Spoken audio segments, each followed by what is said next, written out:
साथियों नमस्कार। साथियों आज हम इस वीडियो में पढ़ेंगे क्षेत्रवाद और भाषावाद। जी हाँ, राजनीति विज्ञान कक्षा 12 भाग 2 में यूनिट 3 चल रही है और उसका दूसरा लेसन आज हम स्टार्ट करेंगे। उसमें क्षेत्रवाद और भाषावाद जो टॉपिक हैं और आज हम पढ़ेंगे क्षेत्रवाद के बारे में। तो हमारे जो अध्ययन बिंदु आज के जो इस प्रकार हैं वीडियो के। क्षेत्रवाद का अर्थ, क्षेत्रवाद का उद्देश्य क्या है, आज हम पढ़ने जा रहे हैं। क्षेत्रवाद को व्यक्त कैसे किया जाता है, उसके तरीके क्या है वो हम पढ़ेंगे। क्षेत्रवाद के कारण क्या है, दुष्परिणाम क्या है और क्षेत्रवाद की समस्या के क्या समाधान है, ये आज की हमारी विषय वस्तु हैं। मुख्य वीडियो की ओर चलें उससे पहले हम चलते हैं अपने पिछले वीडियो के महत्वपूर्ण प्रश्नों की ओर। हमारा जो पिछला वीडियो था जातिवाद और सांप्रदायिकता भाग 2, जिसमें हमने सांप्रदायिकता के बारे में अध्ययन किया था, तो उससे संबंधित कुछ महत्वपूर्ण प्रश्न इस प्रकार है। सांप्रदायिकता को परिभाषित कीजिए। सांप्रदायिकता क्या है, इसको आपको परिभाषित करना है। सांप्रदायिक संगठनों के निर्माण के 2 उद्देश्य लिखिए कि किन उद्देश्यों को लेकर सांप्रदायिक संगठनों का निर्माण होता है, वो आपको लिखने हैं। भारत में सांप्रदायिकता के उदय पर एक टिप्पणी लिखनी है कि किस प्रकार भारत में सांप्रदायिकता का उदय हुआ। या इसका अथवा में जो क्वेश्चन इस प्रकार बन रहा है कि भारत में सांप्रदायिकता को ब्रिटिश नीतियों ने बढ़ावा दिया, कि भारत में जो सांप्रदायिकता पनपी है वो ब्रिटिश नीतियों का परिणाम था। इस कथन की आपको पुष्टि करनी है। चौथा क्वेश्चन देखें, वो इस प्रकार है। भारत में सांप्रदायिक समस्या के 4 कारणों का वर्णन कीजिए। किन्हीं 4 कारणों का आपको वर्णन करना है। 5वां, सांप्रदायिकता राष्ट्रीय एकता और अखंडता के लिए खतरा है। सांप्रदायिकता राष्ट्रीय एकता और अखंडता के लिए खतरा है, इस कथन की पुष्टि कीजिए। अथवा भारत में सांप्रदायिक समस्या के दुष्परिणामों का विश्लेषण कीजिए। तो सांप्रदायिक राष्ट्रीय एकता और अखंडता के लिए खतरा है, इसका मतलब हमें इसके दुष्परिणाम बताने हैं, दुष्प्रभाव क्या है तो आपको बताने हैं। छठा क्वेश्चन, सांप्रदायिकता देश के लिए एक गंभीर अभिशाप है। ऐसा भी आ सकता है कि सांप्रदायिकता मानवता के लिए गंभीर अभिशाप है। तो इस कथन का निवारण करने हेतु 4 सुझाव दीजिए। या दूसरा अथवा में सीधा क्वेश्चन बन सकता है, सांप्रदायिकता को दूर करने हेतु 4 सुझाव दीजिए। 7वां क्वेश्चन बन रहा है, सत्सर्ग कमेटी प्रतिवेदन 2006 पर एक संक्षिप्त टिप्पणी लिखिए। जो सांप्रदायिक मुसलमानों के जो शैक्षणिक आर्थिक जो अध्ययन है उसकी स्थिति का अध्ययन करने के लिए है। ये सत्सर्ग कमेटी का प्रावधान किया गया था। सत्सर्ग कमेटी गठित की गई थी, उन्होंने 2006 में अपनी रिपोर्ट प्रस्तुत की थी। तो उसमें आपको एक टिप्पणी लिखी कि रिपोर्ट के मुख्य बिंदु क्या थे, उन्होंने क्या सुझाव दिए। तो हम चलते हैं अपने मुख्य लेसन की ओर। तो साथियों हमारा जो यूनिट नंबर 3 है, भारतीय लोकतंत्र के समक्ष चुनौतियां जारी हैं और उसमें आज हम पढ़ रहे हैं क्षेत्रवाद और भाषावाद। और उसमें हम क्षेत्रवाद भाषावाद में आज स्टार्ट करेंगे क्षेत्रवाद। आज हम केवल क्षेत्रवाद के बारे में पढ़ेंगे। तो सबसे पहले बात आती है कि आखिर ये क्षेत्रवाद है क्या अर्थ होता है। तो हम देखते हैं क्षेत्रवाद का शाब्दिक अर्थ। शाब्दिक अर्थ के रूप में हम देखें कि एक क्षेत्र विशेष के हितों के प्रति वफादारी, एक क्षेत्र विशेष के प्रति एक क्षेत्र विशेष के हितों के प्रति वफादारी कह दूँ, या हम दूसरे रूप से कहें कि अपने क्षेत्र को अन्य क्षेत्रों से अधिक महत्व देना, या हम और अधिक तरह से कहते हैं कि अपने क्षेत्र को राष्ट्र से भी अधिक महत्व देना, या और दूसरे तरीके से व्यक्त करें कि क्षेत्रीय हितों की पूर्ति के लिए राष्ट्रीय हितों की अनदेखी करना, यह क्षेत्रवाद हो सकता है।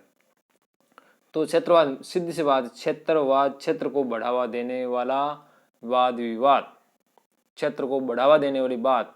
तो किसी एक क्षेत्र को अन्य क्षेत्र की बजाय है ज्यादा बढ़ावा दिया जाता है और उसके हितों की अभिवृद्धि करने के लिए अन्य जो क्षेत्रों की हितों की अभिवृद्धि को नकार दिया जाता है, उनकी अवहेलना की जाती है या उनकी अनदेखी की जाती है, तो उसे हम क्या कहेंगे, क्षेत्रवाद कहेंगे। तो स्पष्ट रूप से आप देखें इसकी जो सीधी परिभाषा निकल के आ रही है वो क्या निकल के आती है। ये हम चाहे तो हम इसको सीधे इन रूपों में भी परिभाषित कर सकते हैं, कहीं कोई समस्या नहीं आने वाली।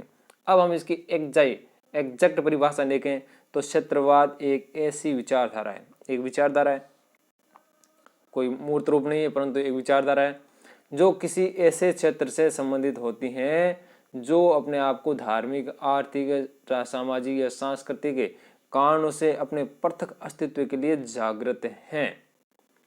यानी वो क्षेत्र क्या करता है कि अब सभी रूपों में अपने आप को धार्मिक, आर्थिक, सामाजिक, सांस्कृतिक कारणों से अपने आप का पृथक अस्तित्व बनाए रखने के लिए एक्टिवेट है, जागृत है और अपनी पृथकता बनाए रखने का प्रयास करता रहता है कि वो अपने आप को अलग दर्शाने का प्रयास करता रहता है। तो ये क्षेत्रवाद है। क्षेत्रवाद के माध्यम से ही स्थानीय निवासी क्या करते हैं, राष्ट्रीय और प्रांतों की तुलना में क्षेत्र विशेष को अधिक महत्व देते हैं। तो ये क्षेत्रवाद है। आप चाहो तो यहाँ से इसकी परिभाषा लिख लो, आप चाहो तो यहाँ से लिखो, दोनों एक ही चीज हैं।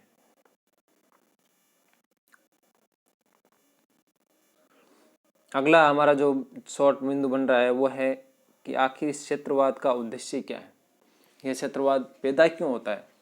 तो उस क्षेत्रवाद के उदय का एकमात्र कारण है अपने संकीर्ण क्षेत्रीय स्वार्थों की पूर्ति करना। यानी हमारे मन में एक संकीर्णता आ जाती है, उन संकीर्णता के द्वारा हम क्या करते हैं कि अपने क्षेत्र विशेष की को के स्वार्थों की पूर्ति के लिए या हितों की पूर्ति की बात करते हैं। जब कोई व्यक्ति अपने हितों की पूर्ति की बात करता है, अन्य के हितों की पूर्ति को नकारता या अनदेखा करता है, तो उसको हम क्या कहते हैं, स्वार्थ कहते हैं। तो इसलिए हम कह सकते हैं कि लोग जो स्थानीय स्तर के हैं या क्षेत्रीय विशेष के जो नेता लोग हैं, अपने क्षेत्रीय स्वार्थों की पूर्ति करने के लिए या अपनी राजनीतिक महत्वाकांक्षाओं को चमकाने के लिए इसका उपयोग करते हैं। तो ये इसके उदय का कारण है।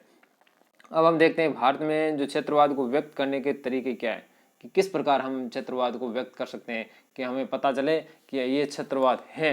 तो आखिर हमें किस कारण से पता चलेगा कि ऐसी कौन से तरीके थे जिसके कारण हमारे क्षेत्रवाद हमारे सामने प्रस्तुत हुआ। जैसे राज्यों के पुनर्गठन की मांग, कि राज्यों का पुनर्गठन की मांग की जाए। हम देखते हैं कि भारत की जो स्वतंत्रता का उपराध है, जो रियासतों का एकीकरण हुआ, उसके बाद पुनर्गठन का कार्य हुआ और मांग की थी। और भाषा के आधार पर सबसे पहले आंध्र प्रदेश के निर्माण की भी बात की गई थी। हम जानते हैं कि भारत में पुनर्गठन, राज्यों के पुनर्गठन को लेकर है, राज्यों के पुनर्गठन की मांग है जो भारत में काफ़ी चल रही थी। तो उसमें हम देखें तो राज्यों के पुनर्गठन के लिए कई आयोग भी बने थे। एस के धर आयोग बना था। उसके बाद में हम देखते हैं 1953 में फजल अली आयोग की अध्यक्षता में राज्य पुनर्गठन आयोग का भी निर्माण किया गया था 1953 में। और उसकी अनुशंसा के आधार पर ही तो क्या हुआ था, 1 नवंबर 1956 को जो राज्यों का पुनर्गठन किया गया था, राज्य पुनर्गठन अधिनियम 1956 के तहत, और उससे 14 राज्य और 6 केंद्र शासित प्रदेशों का निर्माण किया गया था। तो समय समय पर है राज्यों के पुनर्गठन की मांग उठती है कि राज्यों का पुनर्गठन किया जाए। तो वो भाषा के आधार पर हो सकता है, क्षेत्र के आधार पर भी हो सकता है। और समय समय पर आज हम देखते हैं यहाँ 14 राज्य थे उस समय 1956 में, 14 राज्य थे, आज 28 राज्य हो गए। तो 14 राज्य और बन गए। तो जो क्षेत्रवाद को व्यक्त करने के तरीके थे। इसके अलावा नवीन राज्यों के निर्माण की मांग, कि कुछ लोग हैं नए राज्य चाहते हैं प्रतिनिधित्व, वो जानते हैं कि जितना छोटा राज्य होगा उतना ही अधिक प्रतिनिधित्व मिलेगा। तो इसलिए नवीन राज्यों के निर्माण की मांग उठती रहती है। जैसे हम बात करें अभी अंतिम जो राज्य बना है, जो 2012 में तेलंगाना बना था आंध्र प्रदेश से पृथक होने के बाद में। इसी के अलावा हम बात करते हैं कि उत्तर प्रदेश में भी बुंदेलखंड है या हरित प्रदेश है, ये पूर्वांचल है, इनकी मांग बढ़ती जा रही है। तो लोग हैं नवीन राज्यों के निर्माण की मांग करते रहते हैं। तो वो क्षेत्रवाद का ही तरीका है कि हमारे इस क्षेत्र का है कि नया राज्य बना दिया जाए। बाहर संघ से अधिक स्वायत्तता की मांग, कि कुछ राज्य है बाहर से अधिक स्वायत्तता की मांग करते कि हमें अधिक स्वायत्तता चाहिए। तो वो भी है क्षेत्रवाद को व्यक्त करने का तरीका है। जैसे पूर्वोत्तर के राज्य, या हम बात करें जम्मू कश्मीर, जिसको अधिक स्वायत्तता दी गई अनुच्छेद 370 के तहत। पूर्वोत्तर राज्यों को भी है अनुच्छेद 371 के तहत है काफ़ी स्वायत्तता मिली हुई है। तो वो सरकार से मांग रखे अपने क्षेत्र विशेष के लिए अधिक स्वायत्तता की मांग रखकर भी है क्षेत्रवाद को व्यक्त कर सकते हैं। बार संघ से संबंध विच्छेद करने की मांग, जैसे नागा और मिजो द्वारा उन्होंने कहा कि हम बार संघ से पृथक होना चाहते हैं। तो ये भी क्षेत्रवाद को व्यक्त करने के तरीका है कि हमें अधिक सुविधा दीजिए, वरना हम बार संघ से ये नाता तोड़ेंगे, हम उनसे पृथक होना चाहते हैं। अंतर्राज्यीय मसलों में अपने पक्ष में समाधान पाने की मांग, कि एक से अधिक राज्यों के बीच में अगर कोई विवाद हो, उस पर एक राज्य या क्षेत्र है वो अपने पक्ष में समस्या समाधान के लिए प्रदर्शन करे, मांग रखे, केंद्र सरकार के सामने विरोध प्रदर्शन करे। तो वो भी इसी में आ सकता है। जैसे इसमें हम बात करें, जैसे प्राकृतिक संसाधनों पर अधिकार की मांग, नदी के पानी के संबंध में हो या खनिजों के संबंध में हो, तो ये सभी ये इसी के अंतर्गत आते हैं। इसके अलावा केंद्र से अधिकाधिक आर्थिक सहायता की मांग, केंद्र सरकार से भी प्रश्न डालते हैं कि हमारे लिए अधिक आर्थिक सहायता दी जाए। जैसे विशेष राज्य के दर्जे की मांग, लोग विशेष राज्य के दर्जे की मांग करता है। बिहार भी विशेष राज्य के दर्जे की मांग करता है, राजस्थान भी करता है, और भी अन्य कई राज्य जो विशेष राज्य की मांग करते हैं, विशेष राज्य के दर्जे की मांग करते हैं। तो कारण क्या है? कारण क्या? वर्तमान में अभी जितनी भी केंद्र और राज्य की जो योजनाएं चल रही है, या तो 60-40 के अनुपात में चल रही है कि 60% केंद्र देगा या 40% राज्य देगा, या 50-50, यानी 50% राज्य केंद्र सरकार भुगतान करेगा और 50% राज्य सरकार भुगतान करेगा। परंतु जब विशेष राज्य का दर्जा मिल जाता है तो उस स्थिति में जो जितनी भी योजना होती है उसमें ये अनुपात 90-10 हो जाता है। यानी केंद्र का भाग कितना हो गया? 90, और राज्य का भाग कितना हो गया? 10। तो मात्र 10% ही राज्य को उसमें भुगतान करना पड़ेगा। इसलिए सभी राज्य क्या करते हैं? विशेष राज्य के दर्जे की मांग करते हैं। आंध्र प्रदेश ने भी है विशेष राज्य की मांग की, और उसके तहत पिछली जो नरेंद्र मोदी की गवर्नमेंट थी उससे अपना त्याग पत्र दे दिया था, उसका समर्थन वापस ले लिया था। तो ये विशेष राज्य के दर्जे की मांग के द्वारा भी है क्षेत्रवाद को व्यक्त किया जाता है। अंतिम जो बन रहा है कि अधिकाधिक राजनीतिक सहभागिता की मांग, की क्षेत्रीय प्रतिनिधित्व की मांग है।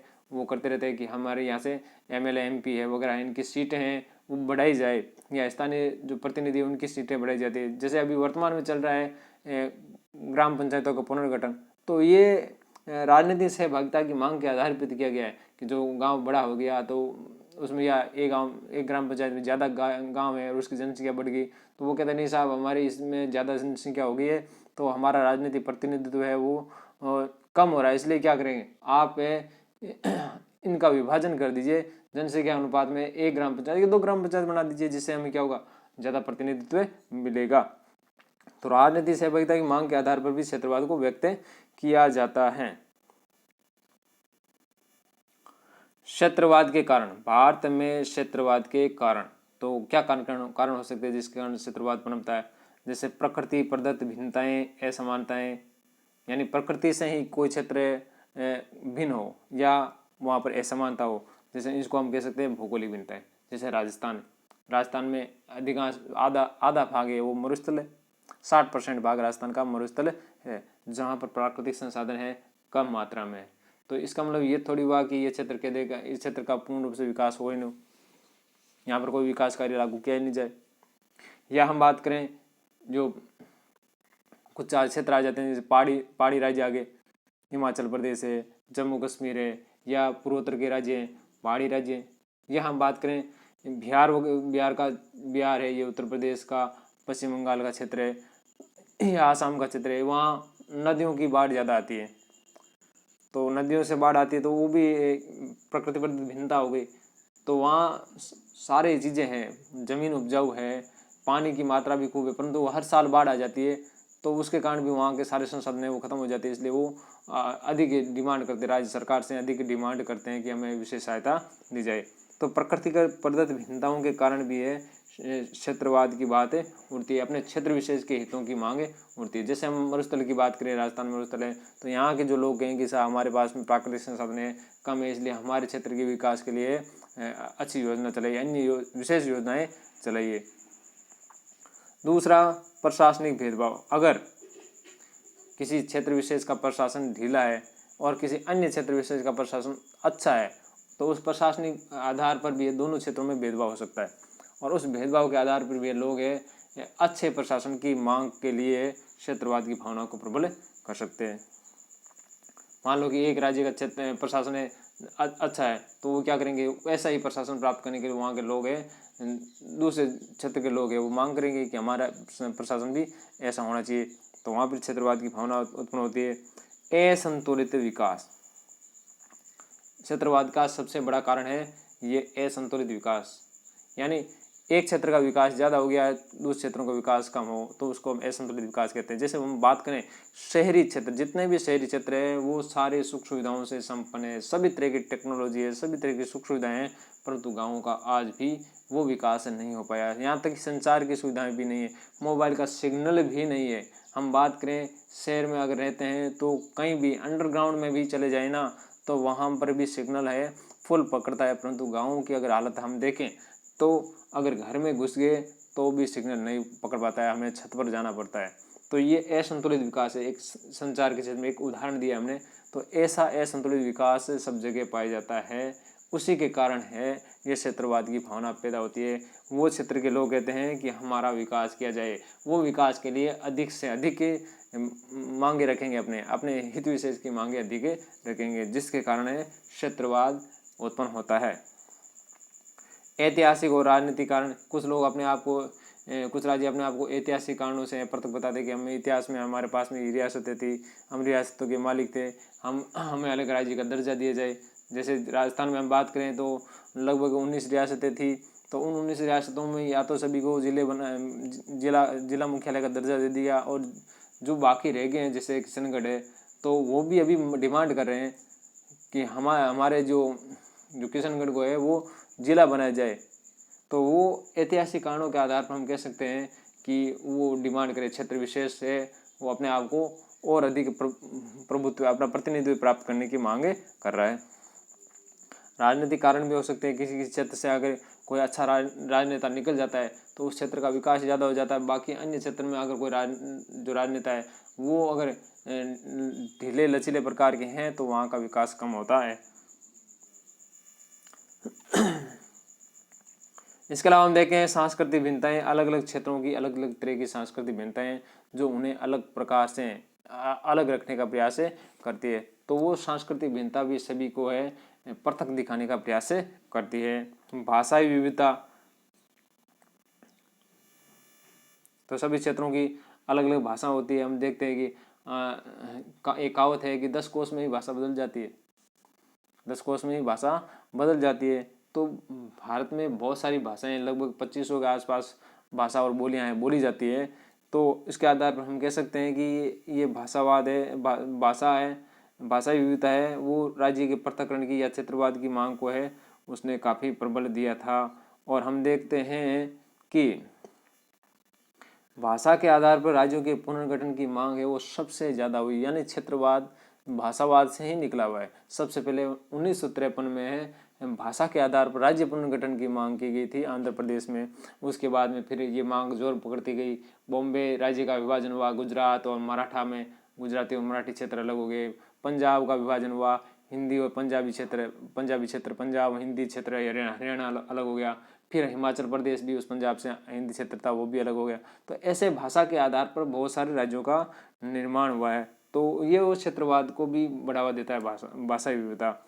नरजातीय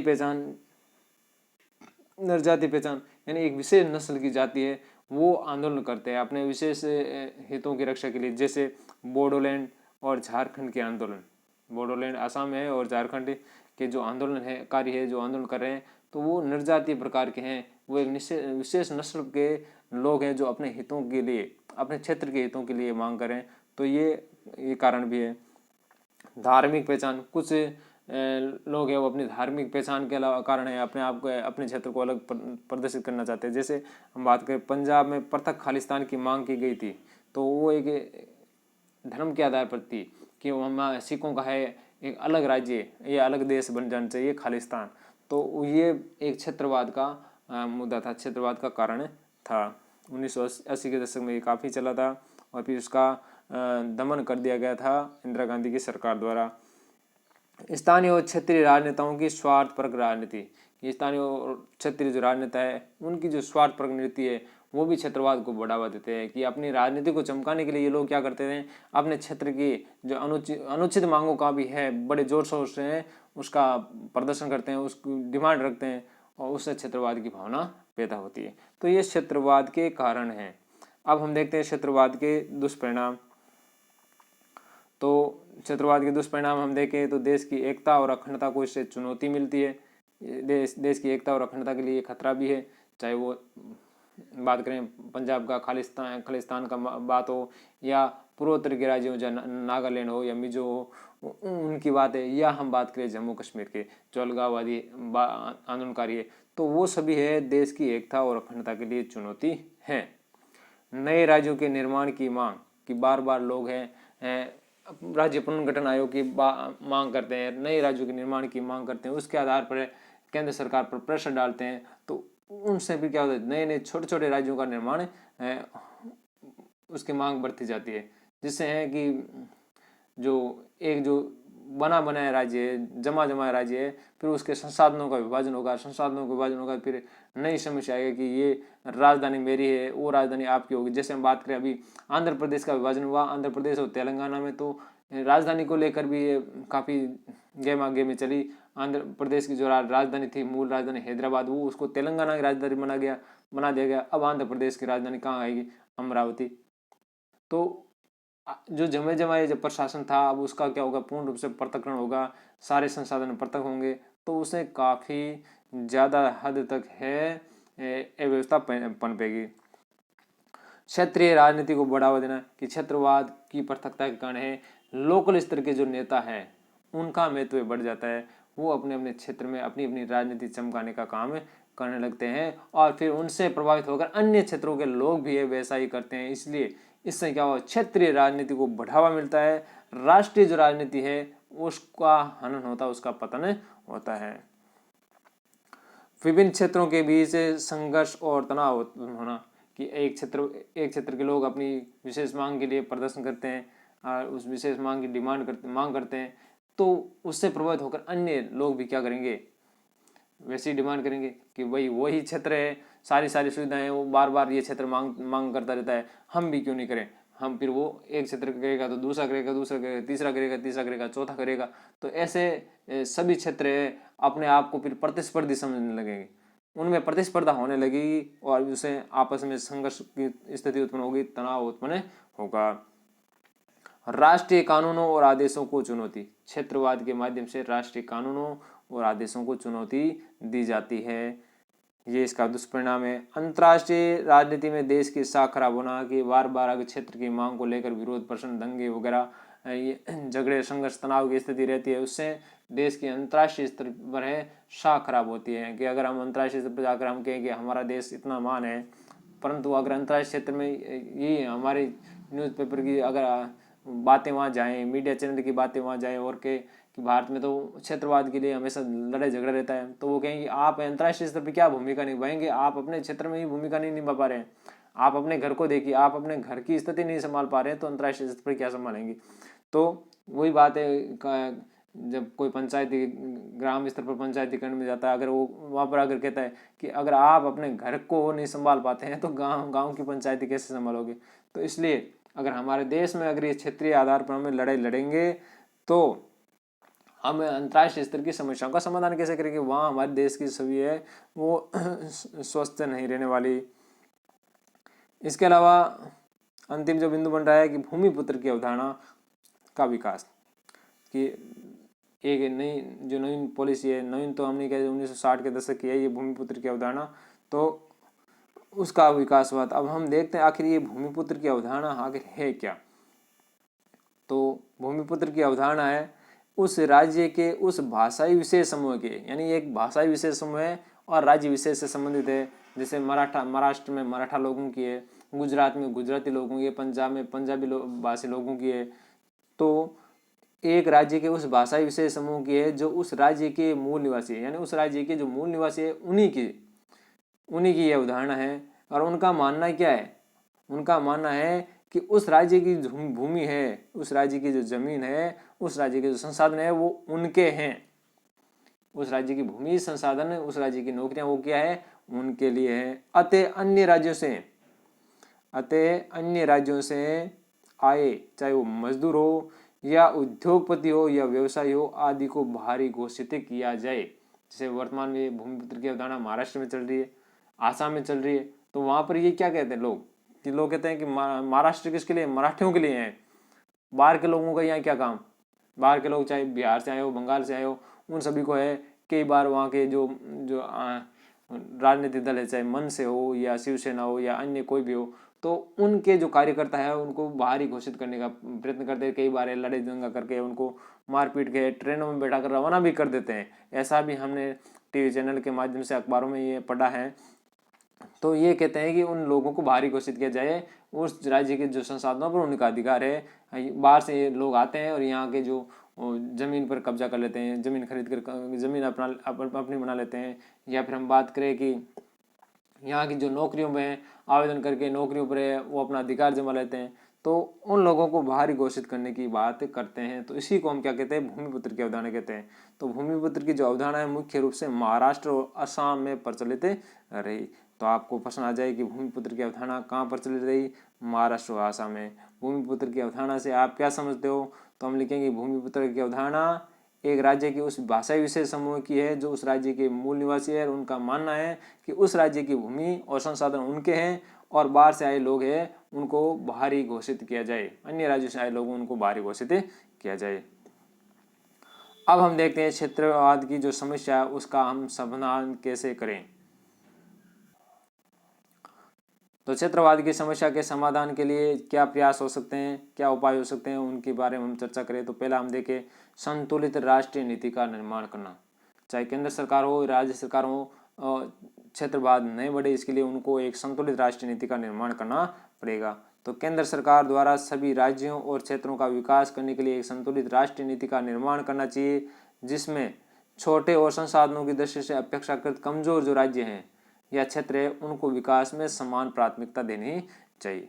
तो राज्य क्षेत्र चाहे कोई सा भी हो, चाहे मरुस्थलीय हो या पहाड़ी हो या बाढ़ युक्त क्षेत्र हो, उन सभी को है विकास के समान अवसर मिलने चाहिए, विकास में उनको बराबर की प्राथमिकता मिलनी चाहिए। ऐसा नहीं कि उस क्षेत्र में तो भाई कुछ होता नहीं, बारिश भी नहीं होती, वहाँ विकास करके क्या करोगे, फैक्ट्री वगैरह उद्योग वगैरह स्थापित करके वहाँ पर क्या किया जाएगा, या बाढ़ आ जाती है तो वहाँ पर उद्योग धंधे व्यवसाय लगाने से क्या मतलब है, वो हर साल बाढ़ में भेज जाएंगे।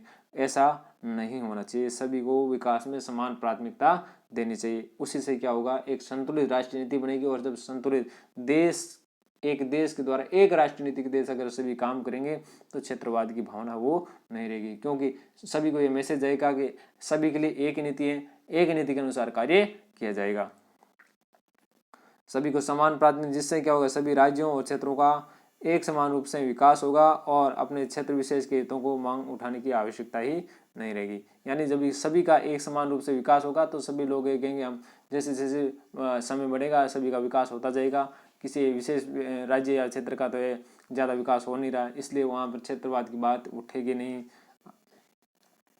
राज्यों में स्थायी आधारभूत ढांचागत विकास करना, यानी राज्यों में ऐसे आधारभूत ढांचागत यानी जो मूल रूप से आवश्यक हैं चीज़ें उनका विकास किया जाए, ताकि जो मूल चीज़ें हैं वो उन लोगों को मिल जाए, आधारभूत चीज़ें लोगों को मिल जाए, तो उससे ज़्यादा ये फिर आंदोलन या क्षेत्रवाद की समस्या उत्पन्न नहीं होती है। अब मूलभूत चीज़ें क्या है, आधारभूत चीज़ें क्या है, तो क्षेत्रीय विभिन्नताओं में कमी लाने के लिए जो पिछड़े वर्ग हैं या अविकसित क्षेत्र है वहाँ पर आधारभूत ढांचे में क्या गया, विद्युत है, यातायात है, संचार है, सिंचाई है, जल व्यवस्था है। तो ये जो आधारभूत चीज़ें, चाहे शिक्षा हो, कॉलेज हो, ये हॉस्पिटल्स हो, ये जो आधारभूत संसाधन हैं उनकी उपलब्धता है प्राथमिकता का आधार पर करनी चाहिए। तो अगर सभी क्षेत्रों में पिछड़े क्षेत्र है उन सभी क्षेत्रों में विद्युत है, यातायात है, संचार है, सिंचाई है, जल है, या शिक्षा, स्कूल्स हैं, कॉलेज हैं या हॉस्पिटल्स है, तो ये मूलभूत चीज़ें हैं, आधारभूत चीज़ें हैं, ढांचागत चीज़ें हैं, इनका अगर विकास हो जाए तो फिर क्षेत्रवाद का है समाधान कुछ हद तक, काफ़ी हद तक है वो कम क्षेत्रवाद की समस्या का समाधान है वो काफ़ी हद तक हो जाएगा। इसके अलावा चौथा जो कारण उपाय बन रहा है कि विकास के विशेष कार्यक्रम प्रारंभ किए जाए, कि जो अलग अलग क्षेत्र में अलग अलग प्राकृतिक या भौगोलिक भिन्नता के कारण है वहाँ अलग अलग समस्याएं रहती है, तो उनके आधार पर उनको क्षेत्र विशेष के आधार पर परियोजना का निर्माण करके कार्यक्रम प्रारंभ करने चाहिए। जैसे क्षेत्र विशेष के लिए विशेष कार्यक्रमों की परियोजनाओं के रूप में कार्यक्रम प्रारंभ किए जाने चाहिए। जैसे सूखा संभाव्य क्षेत्र कार्यक्रम DPAP, कि जहाँ सूखा संभाव्य क्षेत्र है वहाँ पर एक कार्यक्रम चलाया जाए, उसके द्वारा लोगों को रोजगार दिया जाए। मरु विकास कार्यक्रम, मरुस्थल के विकास के लिए कार्यक्रम किया जाए। पहाड़ी क्षेत्र विकास कार्यक्रम WADP, ये पहाड़ी क्षेत्र के लोग हैं वहाँ के विकास परियोजना चालू करने के लिए पहाड़ी क्षेत्र विकास कार्यक्रम लागू किया जाए। इसके अलावा जनजातीय क्षेत्रीय विकास कार्यक्रम, जो जनजातीय क्षेत्र आदिवासी क्षेत्र है उनके विकास के लिए ये कार्यक्रम संचालित किए जाए। तो ये इस प्रकार के विशेष कार्यक्रम जो अलग अलग क्षेत्रों में है, अलग अलग प्रकार से वहाँ की डिमांड के अनुसार चलाए जा सकते हैं। तो विकास के विशेष कार्यक्रम प्रारंभ करके भी उस क्षेत्र की जनता को है शांत किया जा सकता है, क्षेत्रवाद की मांग को है उसका निस्तारण किया जा सकता है। आगे देख, चौथा बिंदु बन रहा है प्रशासनिक दृष्टि से छोटे राज्यों का गठन करना, कि छोटे राज्य है उनका प्रशासन है चलाना बड़ा आसान होता है, अपेक्षाकृत बड़े राज्यों की अपेक्षाकृत आसान होता है। इसलिए लोग क्या करते हैं कि लोगों को केंद्रीय स्तर पर अधिक प्रतिनिधित्व प्राप्त, इससे क्या होता है कि एक तो प्रशासन सही ढंग से चलता है, आसान चलता है, दूसरे क्या होता है लोगों को केंद्रीय स्तर पर यानी राष्ट्रीय स्तर पर और भी अधिक प्रतिनिधित्व मिलता है। छोटे राज्यों के गठन के दो फायदे हो गए, पहला प्रशासन चलाना आसान, दूसरा केंद्रीय स्तर पर प्रतिनिधित्व ज़्यादा।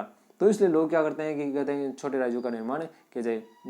इसलिए हमें क्या करना चाहिए कि जो बड़े राज्य हैं, चाहे उत्तर प्रदेश हो, मध्य प्रदेश हो, आंध्र प्रदेश के 2 टुकड़े हो चुके हैं, राजस्थान है, तो ये जो बड़े राज्य हैं या पश्चिम बंगाल है, बिहार है, बड़े राज्य हैं और वहाँ की जनसंख्या भी ज़्यादा है। राजस्थान की जनसंख्या इतनी नहीं है कि हम उसका विभाजन करें तो वो इतना बेटर नहीं रहेगा। क्यों, ये हम कह सकते हैं राजस्थान का क्षेत्रफल ज़्यादा है इसलिए एक स्थान से दूसरे स्थान में जाने में समय ज़्यादा लगता है, परंतु यह विभाजन योग्य जनसंख्या नहीं है।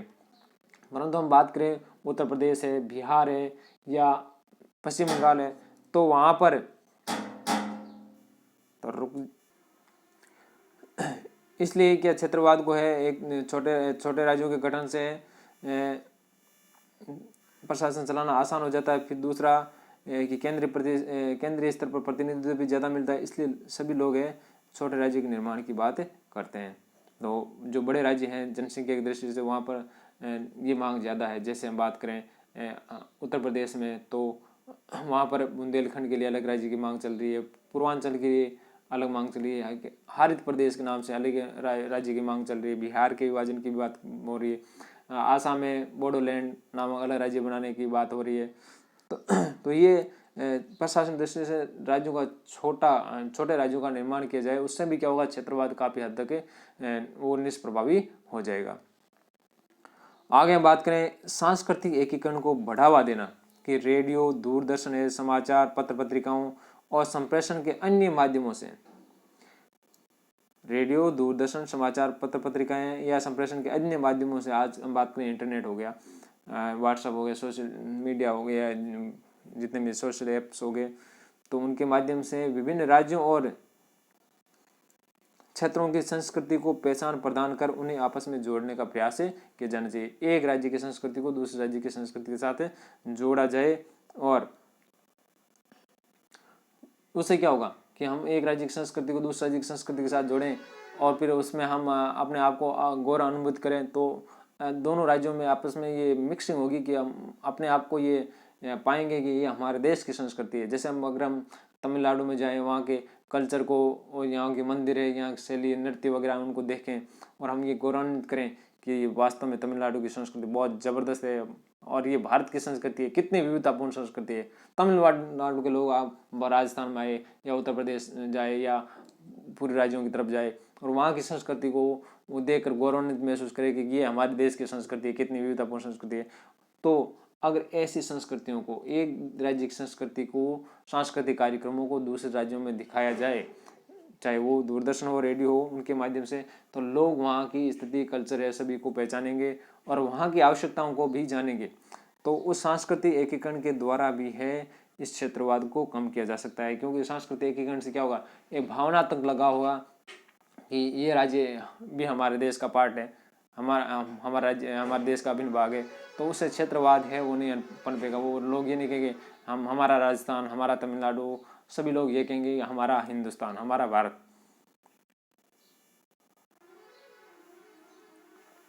अंतिम जो बन रहा है कि भाषाई विविधता का सम्मान, संविधान में सभी राज्यों और क्षेत्रों की भाषाओं को स्वीकार कर प्रांतीय भाषाओं का सम्मान करना चाहिए, कि संविधान के तहत सभी राज्यों के और क्षेत्रों की भाषाओं को स्वीकार करना चाहिए। इसलिए तो हमारे संविधान में अनुसूची 8 डाली गई है और उसमें अब तक है 22 भाषाओं को है मान्यता प्रदान की जा चुकी है। तो क्षेत्रीय भाषाओं को स्वीकार किया जाना चाहिए और प्रांतीय भाषाओं का सम्मान करना चाहिए और प्रांतों को ये अधिकार देना चाहिए कि वो जो अपने प्रांतों में जो राज्य स्तरीय भाषा का सम्मान है वो अपनी प्रांतीय भाषा को दे सकते हैं। विभिन्न भाषाओं के अनुवाद का दायरा बढ़ाना चाहिए। आज तो इंटरनेट का माध्यम है, इसलिए अनुवाद का दायरा बड़ा भी है, फिर भी राज्य को प्रयत्न करना चाहिए कि एक भाषा से दूसरी भाषा में कन्वर्जेशन हो, अनुवाद हो, उसको बढ़ावा दिया जाना चाहिए। विद्यालय पाठ्यक्रम में भी विभिन्न भाषाओं को स्थान देकर विभिन्न भाषाएं सीखने पर बल देना चाहिए, क्योंकि भाषा ही पृथकवाद की जो मूल कारण होती है, क्षेत्रवाद को बढ़ावा देने का मूल कारण होती है। इसलिए लोगों को अधिक से अधिक भाषाएं सीखने का प्रयत्न करना चाहिए। और उसके लिए त्रिभाषा सूत्र फॉर्मूला भी अपनाया गया, जो हम अगले जो भाषावाद टॉपिक है उसमें हम पढ़ेंगे। तो त्रिभाषा फॉर्मूला, एक जो राज्य भाषा है हमारी, राजभाषा है हिंदी, वो सीखनी चाहिए। दूसरा एक विदेशी भाषा अंग्रेजी सीखनी चाहिए। और तीसरी एक थर्ड लैंग्वेज के रूप में हम राजस्थान में हम संस्कृत सीखते हैं, गुजरात में गुजराती है, महाराष्ट्र में मराठी है। तो ऐसे ही अलग अलग भाषा सीख कर लोगों को आपस में जोड़ा जा सकता है, या लोगों का अपनी भाषाई विविधता का सम्मान किया जा सकता है। तो ये क्षेत्रवाद के समाधान हो गए, समस्या के समाधान हो गए। आशा करता हूँ कि आपको वीडियो अच्छा लगा होगा। धन्यवाद। जय हिंद, जय भारत।